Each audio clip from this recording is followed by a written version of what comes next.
Hello! Hello! Can you believe it's already been 3 months Wow. on the road? It's crazy. Long time. And we're up to episode 10, which is also crazy, but I thought it'd be a really good chance for us to do a little bit of a Q&A about our first 3 months on the road. Let's do it. I put a little question box on my Instagram and amazingly people actually had some questions and wanted to know what we've been up to, so I'll answer some of these ones, and if you guys have any other questions, write them down below and we can do them in our next Q&A. And if you are new here, we started our lap from Sydney and we have gone clockwise through Victoria, through South Australia, down to Kangaroo Island, and now we're back in South Australia. The most common question that was asked was around our budget and how much we have been spending, which is a very, very good question. So stay tuned until the end where we cover exactly what we've spent, and we'll go into detail and break it all down for you so you can see exactly what we spent over the last 3 months. Okay, so the first question that we got, it's a good one, it's classic. The favourite places that we've been so far. What's your favourite? There's been a few key ones. I would say Mount Kosciuszko That's a good one. in New South Wales. I would say Great Ocean Road in Victoria and Kangaroo Island in South Australia. Yeah, definitely Kangaroo Island for me as well, especially like Emu Bay and Stokes Bay. Those beaches were mwah. Yeah. Great Ocean Road definitely for wildlife, like koalas. We saw so many of them. Another question was, what have we learned so far? It's a good question. What have we learned? Where to start? I think the biggest one for me that we have learned is to slow down. I think especially when we very first started, we were moving campsites every single day. And to be fair, we still do that quite a lot. Yeah. But I think we realised when you are moving so quickly all the time, it can become very overwhelming. You get a lot of decision and planning fatigue, which is very, very real in the world of travel. And if you are travelling, you'll know exactly what I'm talking about. So for me, it's kind of taught us that you need to slow down, to literally just stop and take some time to recuperate for your mind and for your body, but also just to like take a minute and take it all in.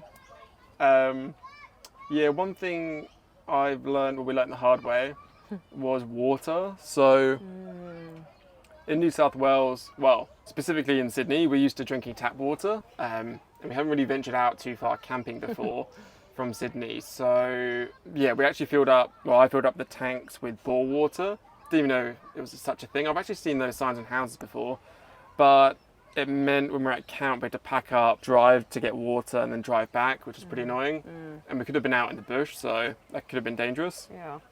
I mean, you can always boil it, but now we always carry a spare water source in the ute, and I think that's just good practice anyway, to have a backup water. Yeah, we always carry like at least another 10 or so litres, if not more, so that's of fresh obviously water. life-saving advice. And yeah, I think what else have I learned? Just to keep things simple as well.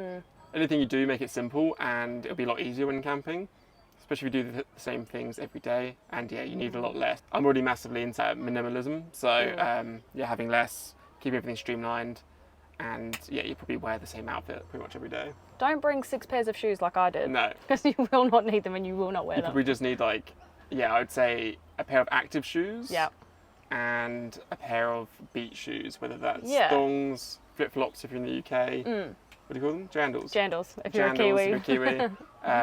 Yeah, just one pair of active shoes, and honestly, you can probably get by with just 2 pairs. Yeah, you can. I would also say, like, from a girl's perspective, maybe like a pair of boots, like flat boots. Our boots are actually quite good as well because of snakes and stuff. Yeah. Or like a pair of like sneakers, like casual some sort of sneakers, hiking boots. something like that. I think I pretty much rotate between like my hiking shoes, my casual like runners or boots, and then jandals, and then that's pretty much all I needed.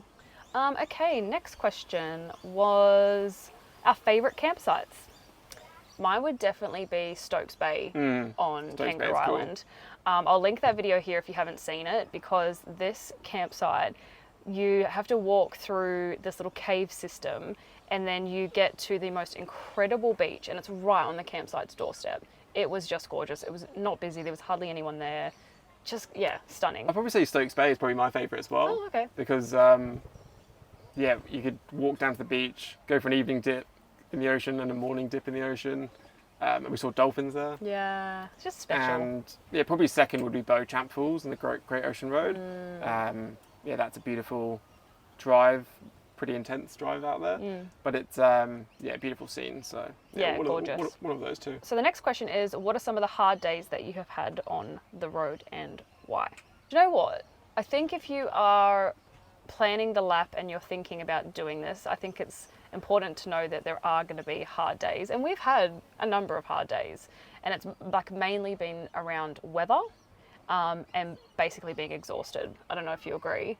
Yeah, weather and decision fatigue. Yes, I think I mentioned that earlier as well, but I think obviously most of the days are good, and I think that's important to note as well. Obviously, like when you're traveling around Australia, it's living the dream. But I also think you have to know that there will be days that are just hard.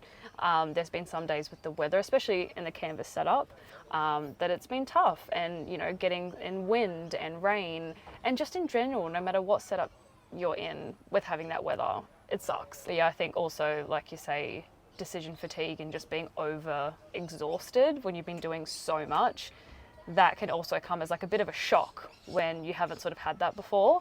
Yeah. No, I agree. It's tiring. There are good days, but there are some bad days. Just keep that in mind if you are planning this as well. Yeah. Okay, the next question, I'm going to hand this straight to you. What have we been eating? I'm handing that to George because he does Head chef. all the cooking. He's so good at it. What have we been eating, chef? We vary the diet. So we rotate. It's pretty much always salmon. So I think, salmon, teriyaki salmon, that's really good with stir-fried veggies and packet rice. You can stir-fry packet rice, which is really handy.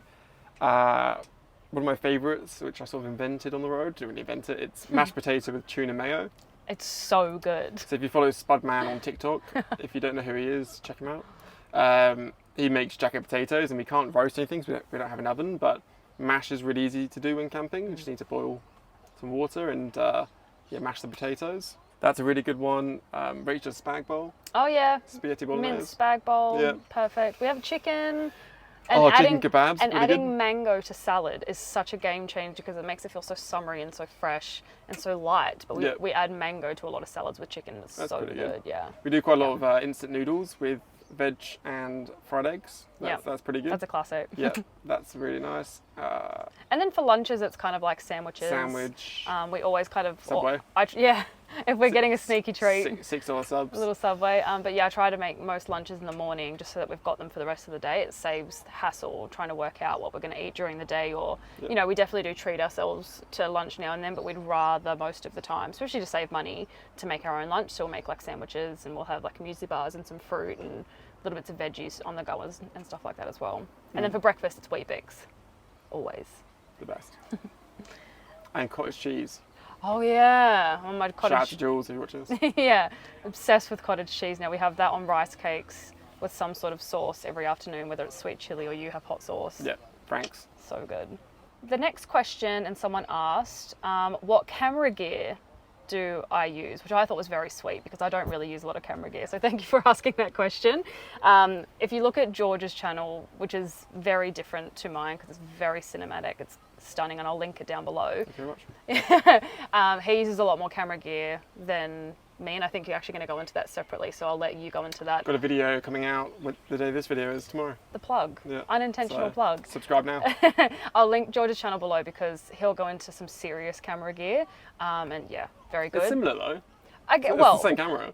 This camera that I'm filming on right now is a DJI Action 4. I am obsessed with it. If you're a bit of a newbie to YouTube and all that sort of stuff, this camera is so easy to use. It's really perfect. So you obviously got me onto that. Yeah. But I'll link it below just in case anyone is interested in it. I just love it. It's just so easy to use, and it's a great camera for vlogging as well. I like to keep my phone separate to that, and I do more like Instagram sort of stuff. I just use an iPhone 14 Pro Max. And for any drone footage that you might have seen in my videos, this is all George doing that. But that is a DJI Mini Pro 3, and it is absolutely brilliant. Would recommend it. Would recommend it. If you haven't seen the last video, the Kangaroo Island video, we did have a little mishap and we did lose the drone. Very sad, but it is not the end. We will get another drone. Okay, so now for the juicy stuff. What have we spent? What does everything cost? How's that all looking? Okay, so I wrote this all down. We have been traveling for the last 12.5 weeks, I've worked out, so just over 3 months. And we came from Sydney, around the coastline, and I've done Victoria, South Australia, Kangaroo Island. So we haven't done the most of South Australia and WA, so just keep that in mind as a bit of context because I know it can get quite expensive fuel wise in WA and things like that. So, okay, so I'm going to go through each category first and then I will total them at the end. And if anyone's wondering what I use to actually track our spending, I use an app called Budget. It is super, super easy to use. You can just go in and categorize all of your spending and then it totals everything for you. And you can go in and look at each week, each month, custom date, whatever you want. So that's how I've easily been able to track all of our spending. Not so much of a fan of Excel spreadsheets. So this has been really, really good. Okay, so first category is fuel. So in 3 months, we have spent $1,760.71. The most expensive that we've seen is $2.11, I think it was, which to be fair is not too bad. I think that's like normal Sydney prices at the minute. So it's a lot cheaper when you get to Victoria, yeah, South Australia. Yeah, and so that works out at $140 per week on fuel. All right, so next category is on campgrounds or accommodation. So this came in at $1,504.07. Now to clarify, that includes $370 for 3 nights in a hotel that we did as a little Christmas treat. And the most expensive campsite was $70 a night, which is on Kangaroo Island, which that's expensive. We would never ever normally spend that. No. And we don't really like to stay at caravan parks in general. As a rule, they just do our heads in. But we loved that particular one because there was a whole lot of wildlife, which was great. But we do as much free camping as possible, like wherever we can, unless there is a very, very important reason why we need to stay at a caravan park or somewhere that costs. We just won't. We just do as much free camping as possible. So that works out at $120 per week. And I think what skewed it is that 3 nights in the hotel. Without it, it'd be $90 a week. And that is mostly because if we do stay somewhere, it might be like once a week just to get some power or some water for the camper. Showers. Yeah, and showers and things like that. Okay, so the next category is groceries. Again, like we said, we eat pretty well. We're definitely not skipping out on anything. And we definitely treat ourselves when it comes to groceries as well. So after 3 months, we have spent $2,686.41, which works out to be $215 per week. Again, I want to preface that we don't have kids. We don't buy a whole lot of stuff. We're not massive eaters, I guess, but I guess that might sound quite cheap, but I think we're just quite mindful as well. We always get things that are on sale, but we don't think too much about it either. Like, we definitely don't go in there going, oh, we have to, hit a number. We just buy whatever we want. And we do kind of like one big weekly shop, don't we? Yeah. And that's pretty much it. So, yeah. But I was surprised. I thought that was quite good per week. Now, eating out and like treats and things like that came in at $799.86, which I was surprised because it actually sounds like quite a lot actually. It does, yeah. And we don't really eat out that much. No. But in that, there are 2 pub meals, 2 cafe lunches, a $90 lunch on Kangaroo Island at one of the wineries. We do love a Subway, like we said before. $6 subs. $6 subs, and we often go and get a little bakery treat. So it works out to be $63 a week, which isn't too bad. But and you've got to enjoy yourself. That's right. And we don't, again, it's not something that we consciously go, oh, don't have that, have this, we just do it when we fancy it. Yep. Miscellaneous, so this includes parking in cities, which we've had to do quite a lot. Kmart or Bunnings trips, car washes, laundry, all of that miscellaneous stuff. That came in at $522.34, so $41 a week. Again, that's only kind of when needs meet that we do that. We do laundry maybe like once every 2 weeks at this point. That probably sounds quite gross, but That's living on the road. yeah, but we don't really do any of that stuff unless we need to. And I mean, we've had to buy a couple of things from Bunnings and Kmart because we didn't have everything at the start of the trip, but I think that's pretty good. Yeah. The next category is activities.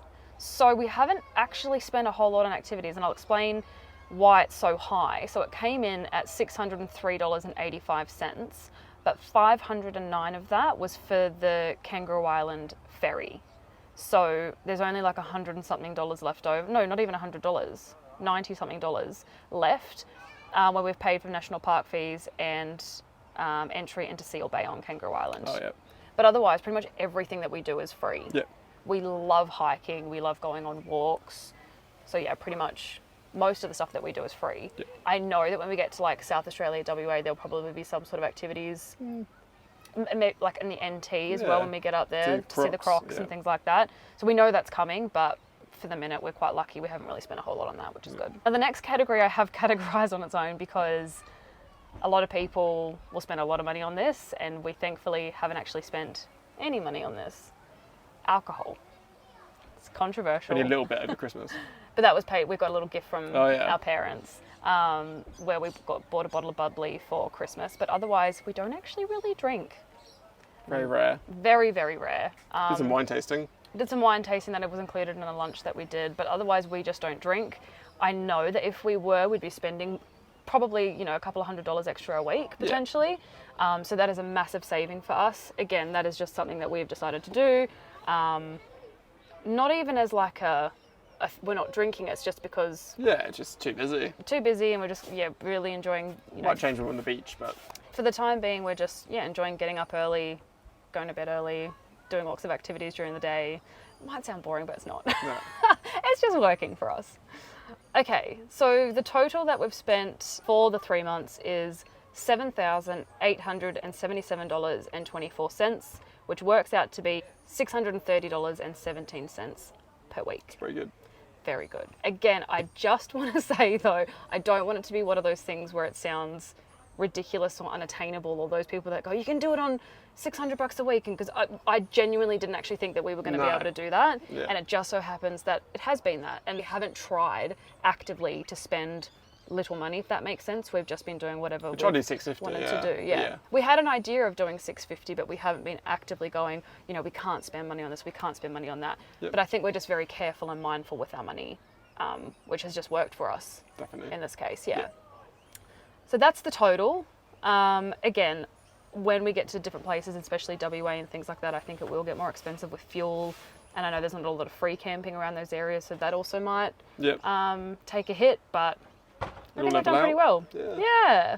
Okay, so that brings us to the end of the video. I hope all of that was helpful. If you have any more questions though, please let us know down below. We might do another Q&A at like 6 months. Maybe. Definitely. And if there's anything else that you want to see around the camp, or a day in the life, or anything else, please let us know. And the last thing I just want to say is, thank you so much for those who have been watching the videos. It means a lot, and all the comments and things like that, I really, really do appreciate it. So thank you so much. We're 3 months in, there's plenty more to go. Hope you enjoyed, and we'll see you next time. See you then. Bye. Bye.